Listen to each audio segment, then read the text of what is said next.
Shalom. First and foremost, I want to give all praises, honor, and glory to Yahweh, Bahasham, Yahweh Shai, Bahasham, Recha Kodash. Double honors to the elders and the apostles of Great Millstone, and peace and blessings to the elect. And today we're going to go into the book of Joshua, the 11th chapter. And as we went through in the 10th chapter, it was mainly the conquest, right? As you had the 5 kings, okay, that gathered together, to fight against Gibeon, upon which, just make sure that's the correct one. Yep. Upon which Israel came to their rescue and then continued to pursue and destroy all the neighboring cities.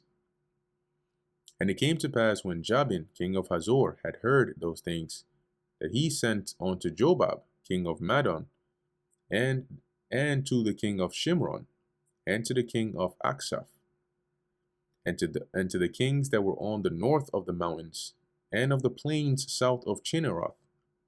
And let me see Chinneroth. Let's see where that is. Yep, as I suspected. So that's right here. So if this is the Sea of Chinnereth, as they worded here, or Sea of Galilee, then it would be up north. As it says, Chinneroth or Cinneroth or Chinnereth, harps, the early name of the Sea of Galilee. Okay. So this is now dealing with the northern area, as it says, south of Chinneroth in the valley, which will still be north of where Israel had camped.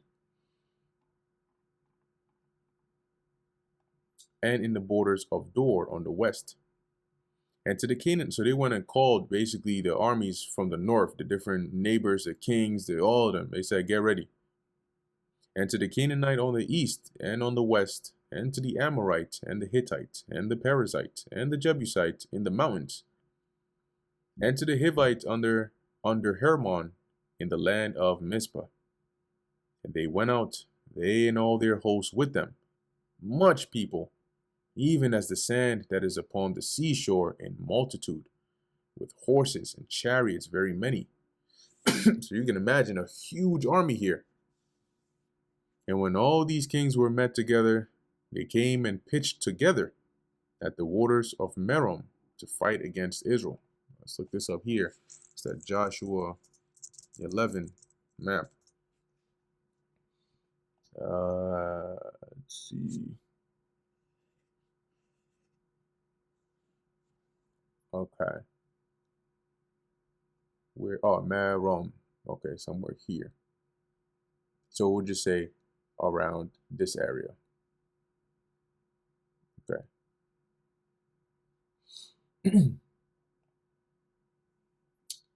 Where we at? Verse 6. And the Lord Yahweh said unto Joshua, be not afraid because of them, for tomorrow about this time I will deliver them up all slain before Israel. Thou shalt huff their horses and burn their chariots with fire, which is to basically like cripple their horses.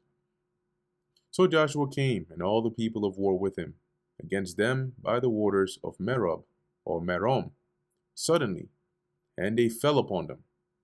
And the Lord Yahweh delivered them into the hand of Israel, who smote them, and chased them onto great Zidon, and onto Meraphoth Maim, and onto the valley of Mizpah eastward. And they smote them until they left them none remaining. Now, you might wonder, how can such a great multitude be given up? Remember, the Lord battling in the host can very easily do things like slowing down their perception, right? Speeding up the hands of of the warriors of Israel, okay, of many different things, to where when he weakens the hands, right, of the adversaries, he can cause a lot of things to work against them. Because when you go to war, there's a lot of things that are going on, and you got to be mentally locked in, okay? But the Lord can do many things to where even if it's a huge army, giving you the upper hand against them, they don't stand a chance. So it doesn't go into details as to what the Lord did when it says that he gave them into the hands of Israel.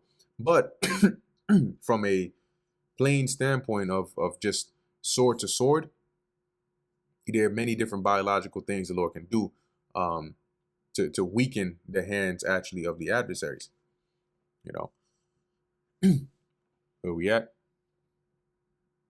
Verse 9. And Joshua did unto them as the Lord Yahweh bade him. He huffed their horses and burnt their chariots with fire. And Joshua at that time turned back and took Hazor and smote the king thereof with the sword. For Hazor before time was the head of all those kingdoms. And they smote all the souls that were therein with the edge of the sword, utterly destroying them. And there was not any left to breathe. And he burnt Hazor with fire. And all the cities of those kings, and all the kings of them, did Joshua take, and smote them with the edge of the sword, and he utterly destroyed them, as Moses the servant of the Lord commanded. Now the edge of the sword is the sharp part of the sword, and when you smite somebody, you kill them or you hit them. What happens when you hit somebody with the edge of a sharp sword? You cut them, right? And then they die.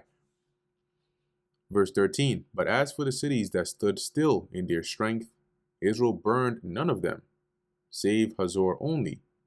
That did Joshua burn. So all of the cities, as it says, that they had fought, right, and taken over, the one that Joshua burned was Hazor, being that it was the head, as you read up above, of them. Verse 14, and all the spoil of these cities and the cattle, the children of Israel took for a prey unto themselves. But every man they smote with the edge of the sword until they had destroyed them, neither left they any to breathe. And the Lord Yahweh, as the Lord Yahweh commanded Moses his servant, so did Moses command Joshua, and so did Joshua. He left nothing undone of all that the Lord Yahweh commanded Moses. So he was obedient to the T. So Joshua took all that land, the hills, and all the south country, and all the land of Goshen, and the valley, and the plain, and the mountain of Israel, and the valley of the same, even from Mount Halak that goeth up to Seir, even unto Baal Gad in the valley of Lebanon, under Mount Hermon. And all their kings he took and smote them and slew them. And this was a lot of work. This is a long war.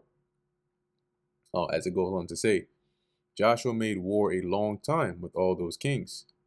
There was not a city that made peace with the children of Israel, save the Hivites, the inhabitants of Gibeon. All other they took in battle. See? And they did that out of, quick thinking, right? But everybody else was fair game, and they were taken. For it was of the Lord Yahweh to harden their hearts, that they should come out against Israel in battle. So all these other cities, in their minds, they were afraid, but their initial thought was, let's just go out and fight them. The Gibeonites, on the other hand, said, you know what, let's go and try to, be allies with them. Let's try to make a league with them. Because it's not peradventure we might stand a chance or we might win. No, their God has already showed that he is giving them our land. They're going to take it over. You're not going to win this. So if you can't beat them, join them, right?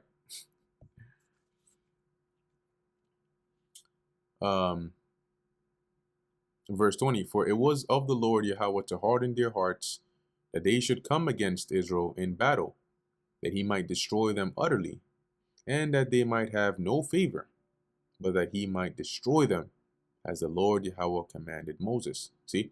So that's why he put into their hearts to all charge and fight against them, because they would get crushed. And at that time came Joshua and cut off the Anakims from the mountains, from Hebron, from Debir, from Anab, and from all the mountains of Judah. And I believe the Anakims were like a family or a tribe of the Canaanites. We'll look into that. And from all the mountains of Israel, Joshua destroyed them utterly with their cities. Let's look into that. Right, Anakim, long-necked, a tribe of giants, descendant of Anak, who dwelt or which dwelt in southern Canaan. Okay, so there you go. So they probably were extremely tall. And there was none of the Anakims left in the land of the children of Israel, Only in Gaza, in Gath, and in Ashdod there remained. So Joshua took the whole land, according to all that the Lord Yahweh said unto Moses. And Joshua gave it for an inheritance unto Israel, according to their divisions by their tribes. And the land rested from war. And boy, can you imagine how long this took. And that brings us to the end of the book of Joshua, the 11th chapter. Lord willing, this was edifying to the elect. In closing, I want to give all praises, honor, and glory to Yahweh, Bahasham Yahweh Shai, Bahasham Ruach HaKodesh. And until next time, Shalom.